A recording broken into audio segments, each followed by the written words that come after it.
Hello YouTubes, welcome back to Telly's Marine Tales. On today's agenda, we are talking about how to write a literature review. And this is for any kind of researcher out there, whether you're into marine biology, which is generally more what this channel talks about, whether you are a scientist in other areas, whether you are a researcher in humanities, economics, whatever. If you are doing research for your studies or for your career, you will inevitably need to write a literature review.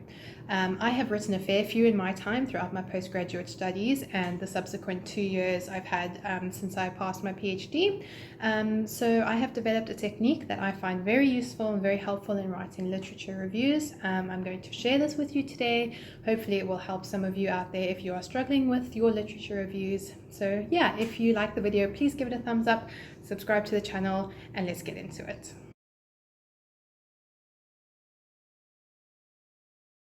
So first things first is we have to ask ourselves, what exactly is a literature review?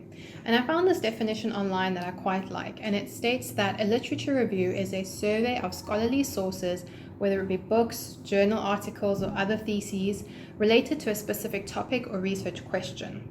It is often written as part of a thesis, dissertation, or research paper in order to situate your work in relation to existing knowledge. And there's this famous quote that scientists stand on the shoulders of giants. And it's so true, because your research doesn't exist in its own little bubble or vacuum. It is part of a wider picture, and it is based on the research that has come before. Things you've learned about, things you've read, things you've heard about. So really a literature review is looking at the research that has come before, summarizing it. But it's not only about summarizing what we know, it's about identifying the gaps and things we don't know, finding the questions that we don't yet have answers to, and finding the things we don't understand, because that's exactly where your research is going to slot into. So as much as a literature review is about summarizing existing knowledge, you also need to identify those gaps and show people how your research is going to fit into these two areas and add to the field of knowledge that you are doing research in. So now we're going on to the actual technique or method that I use to write a literature review. Now this is by no means like an official method, but it's the way that I do it, and it works well for me. So use some of it, use all of it, but I hope at least part of what I'm going to talk about will help you in writing your literature review. So for me, it's a 3-step process, and step 1 is to identify your sources of information. You need to find all of those papers and student theses that have been written before that is relevant to your research topic. Now, this is going to be highly dependent on whether you have done any research in this field already. So if you've already worked in this field, you'll generally know the important authors that you need to look out for, the important papers, and you'll have like a general background knowledge. But if you're brand new to the field, you're just going to have to start from scratch. You're going to have to start from one paper and just work your way through the literature. So for me, I always do a Google Scholar search. Very fancy, I know, but it works. So I'll type in a couple of keywords into my Google Scholar bar, and I will just look at the titles of the papers that come up, look to see those that are going to be relevant for my research topic. Open those papers up. I will also then scan through the abstract, because the abstract is like a summary of the paper, so it gives you a bit more detail. Using this, I will then identify which papers I think are going to be relevant to my literature review and research topic.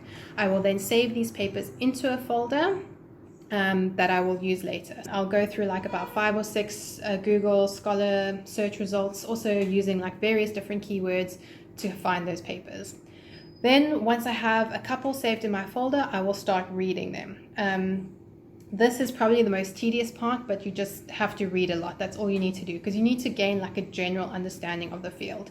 And you work your way back through a literature trail. So you read one paper, you look at the references that they cited, see if there's any that are going to be important to you. Find those papers, read them, look at the references that they cited, see if there's any important, and like hop your way back through the literature like that. While you're doing this, you will also generally come across like really important papers that get cited over and over and over again. So these are papers that you definitely need to read and you definitely need to have in your arsenal. It's also very good to look for review papers that already exist within this research field, because they give you like a great summary of the field and what has come before.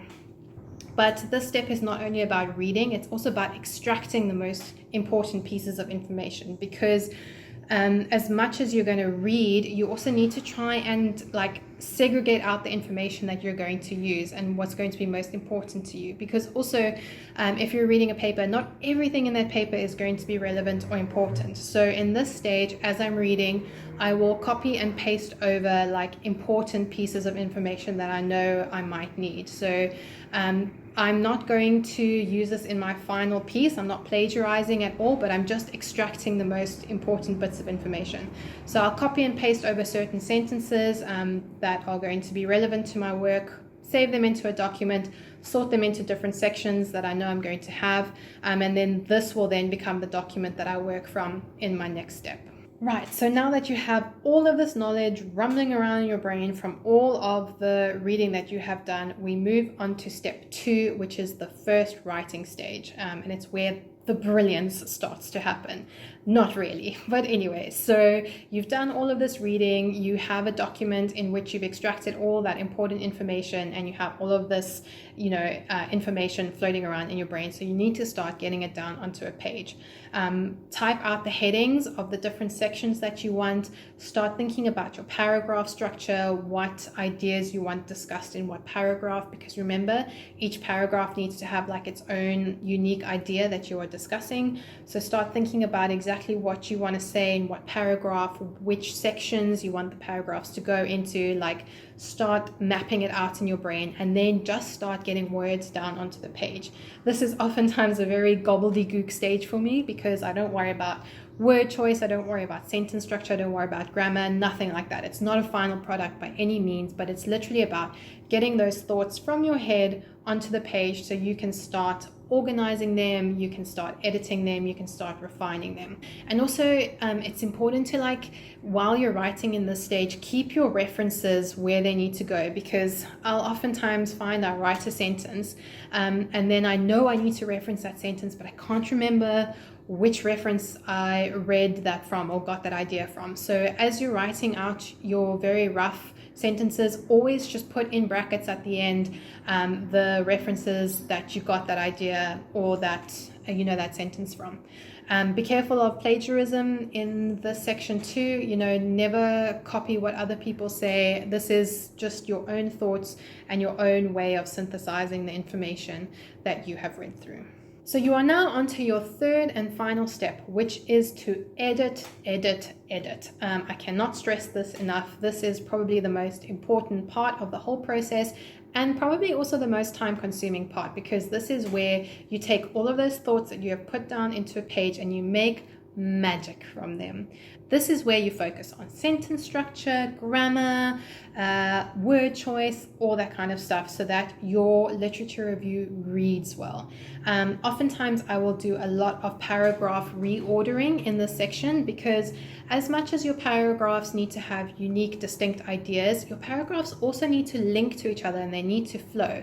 So as I'm editing my sentences, as I'm trying to link everything together nicely, sometimes I'll find that my paragraphs don't really fit where I originally put them. So I'll shuffle around paragraphs, I'll shuffle around sentences, and make sure that everything links and flows beautifully into the nice story that you are telling. Remember, this is a summary of what has come before. So you are inviting the reader into a world, and you are trying to take them on a path of what has come before, then identify the gaps in the literature and show them how your research can fit in. So you need to weave the story together beautifully. Also, probably the most important tip I can give you in this video is to keep your sentences as short as possible. I don't know why, but it's like human nature to write one long sentence that goes on forever and ever and ever and ever. And this is actually very difficult to read. If you've ever read an essay or a paper or anything that uses long sentences, you'll know that it's just very difficult to keep track of what you're reading. So if you think your sentence needs a comma or a semicolon or whatever, nope, put a freaking full stop there, because short sentences are the best sentences. So shorten your sentences, keep them nice and compact and tight, and link them beautifully together, and you will have a beautiful literature review at the end of the day. and come back to it over and over again. So I'll often edit for a couple of days, then I'll put it aside, come back a couple of days later, and you come back with almost a fresh set of eyes, and then you can see, okay, that works, that doesn't work. So keep putting it aside, keep coming back to it, and voila, that is your literature review done. So that's it on my 3-step process on how to write a literature review. I hope you found this video helpful, informative. If you have any tips or tricks that you use when writing a literature review, please stick them down in the comments below. If you have any questions, or if you have any other how-to videos that you'd like me to record, again, ask away down in the comments below. As I said at the beginning, please give the video a thumbs up, please subscribe to the channel, and until next time, happy reading and happy writing.